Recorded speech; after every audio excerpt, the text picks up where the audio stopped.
Io mi candiderò anche qui, in Veneto.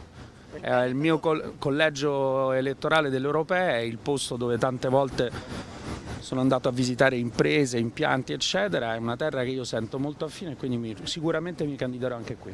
Correrà in Veneto, probabilmente per un seggio alla Camera, il segretario di Azione Carlo Calenda, che arriva a Padova per poi toccare Asiago a 2 giorni dalla firma del patto elettorale con il PD di Enrico Letta. C'è un patto precisissimo, anzi è l'unico patto fatto veramente sui contenuti, termovalorizzatore, no aumento delle tasse, salario minimo per i lavoratori, rigassificatori, insomma ci sono tutti gli elementi molto precisi e specifici dell'agenda Draghi.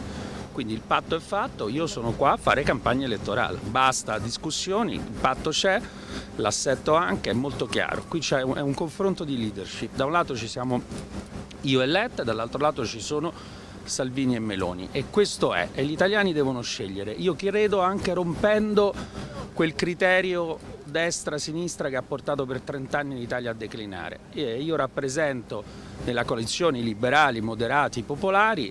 Con Enrico Letta un buon rapporto, abbiamo tutti avuto grandi esperienze internazionali che servono, siamo pronti a governare il Paese anche in una condizione, soprattutto in una condizione così tragica internazionale e economica. Sei arrivato in una terra di imprenditori dove sono molto preoccupati per la caduta del governo Draghi. Ma certo, ma hanno ragione.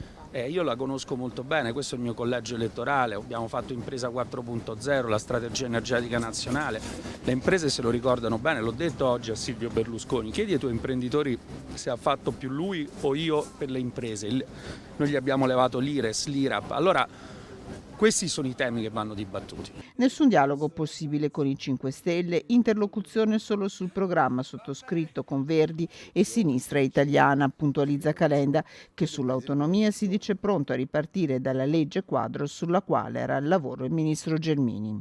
Questa storia dell'autonomia è un po' surreale, perché l'ha promessa Zaia, l'ha portata avanti la Gelmini e fanno cadere il governo prima di poterla approvare. Si parte proprio da dove era arrivato la Gelmini. Sì, ma poi io dico una cosa, io ho sempre avuto questo principio, io penso che le regioni che spendono bene devono avere più autonomia, le regioni che spendono male devono avere meno autonomia e mi pare che è il criterio che utilizziamo in tutte le cose della vita. Preoccupato per l'autunno e con una proposta in tasca, detassare un intero stipendio per annullare gli effetti del caro vita grazie alle maggiori entrate derivanti dall'IVA, Calenda in queste ore lavorerà sulla composizione delle liste.